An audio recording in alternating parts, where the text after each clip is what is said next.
Hi, I'm Jen. I've spent years as a hiring manager and want to teach you how to write the perfect professional cover letter. In just a few sentences, I'll give you the keys to make sure your cover letter stands out above the rest and helps you get the job interview. If you're looking for career advice, I post new videos every week, so subscribe to the channel and turn on notifications so you're the first to hear about them. Is a cover letter even necessary anymore?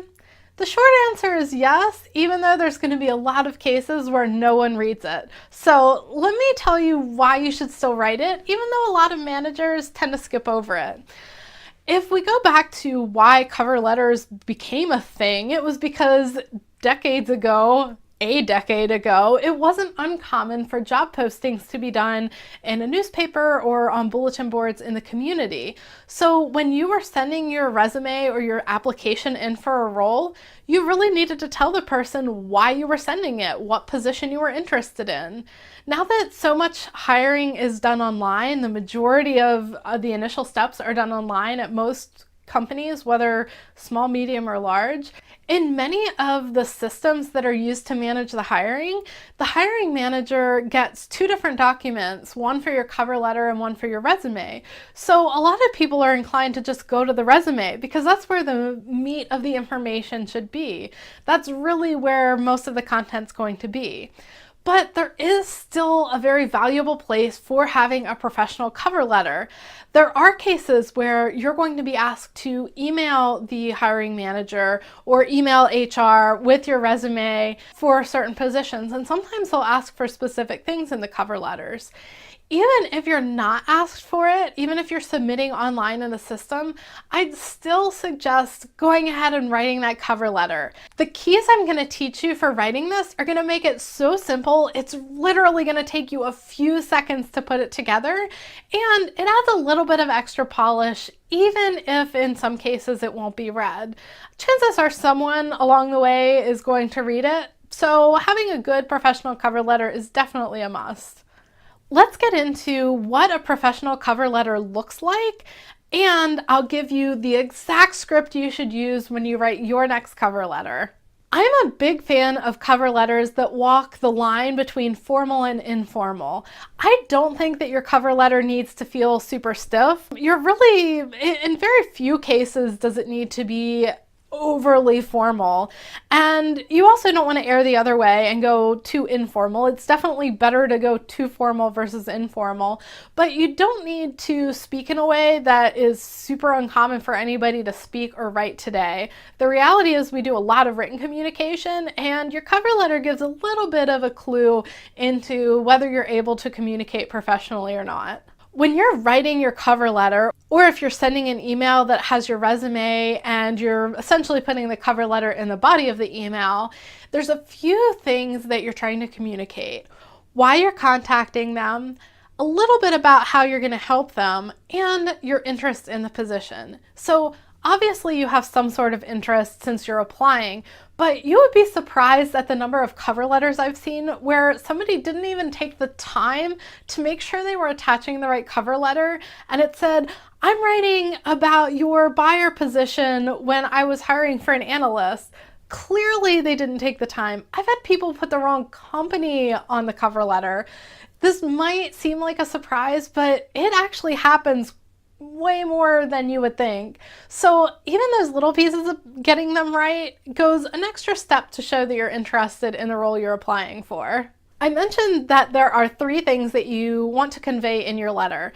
This does not need to be a long letter. It should not be a long letter. As a hiring manager, and I can speak for many other hiring managers who I've talked to about this topic as well, they are much more likely to read what you've written if you keep it short. If they open your cover letter or bring up the document on the computer and it's 3 pages long, forget about it. If it's 1 page densely packed with text, forget about it. If it's 4 or 5 sentences, okay, I'll read that. I've got a few seconds to read through a few sentences.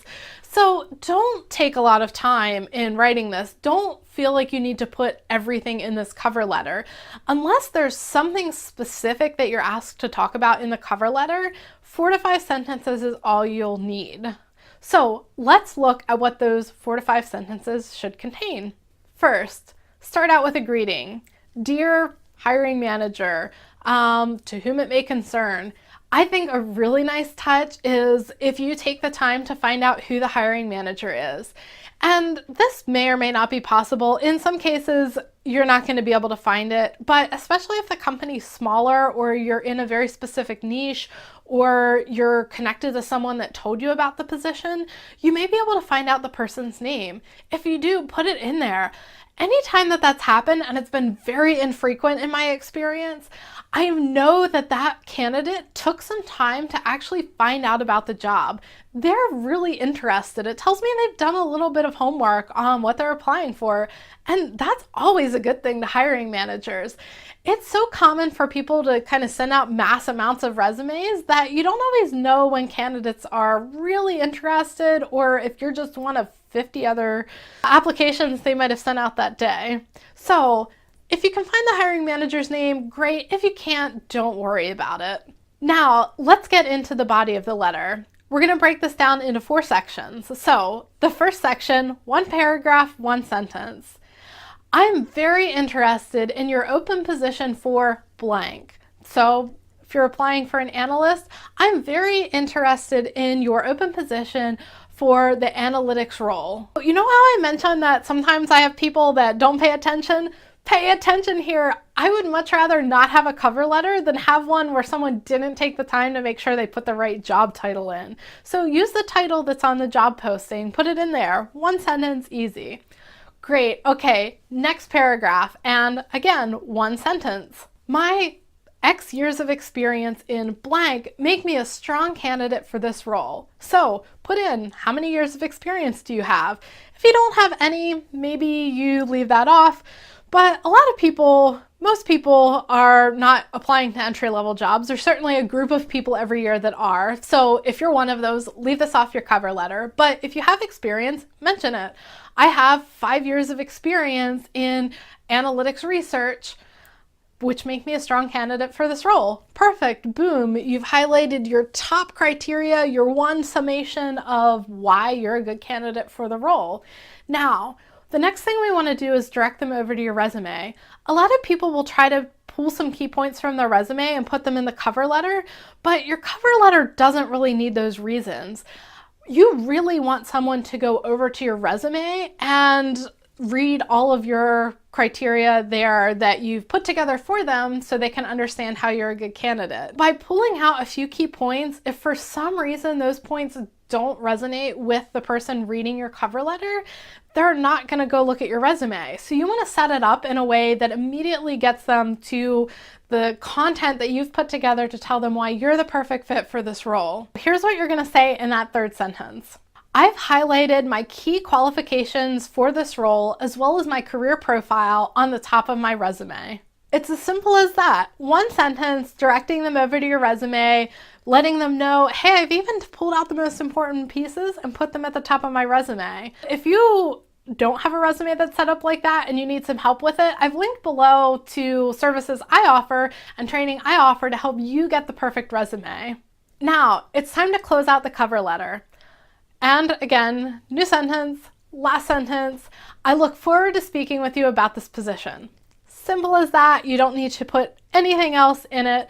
Then put a salutation, so regards, and then sign your name. Whether you're writing a cover letter or this is an email cover letter essentially for a job application, these 4 sentences are all you need to make sure that you have a really professional cover letter that's simple to understand, it's clear to the hiring manager, it doesn't waste more of your time than is needed, but it makes it available there in case they need it. So I mentioned sometimes applications, especially if you're emailing them, will ask you for something specific in the application.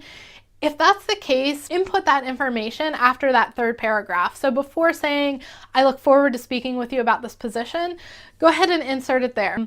I've seen jobs where people ask for your specific expertise in a certain area. If you could elaborate on that, or they ask you to answer a certain question in your cover letter, put it there. Easy enough, simple enough. That's really the only time that I would see there being a need for it to be a longer cover letter. There you have it, a short, simple, sweet, and professional cover letter that will help you land the job interview. Now that you know how to write a great cover letter, have you mastered the other keys to landing a job? I've put together 5 critical pieces that will help you land your next job. I've linked to this below. You can get your free copy today. If you like this video, give it a thumbs up, share it with your friends, and subscribe to the channel. I look forward to seeing you in the next video.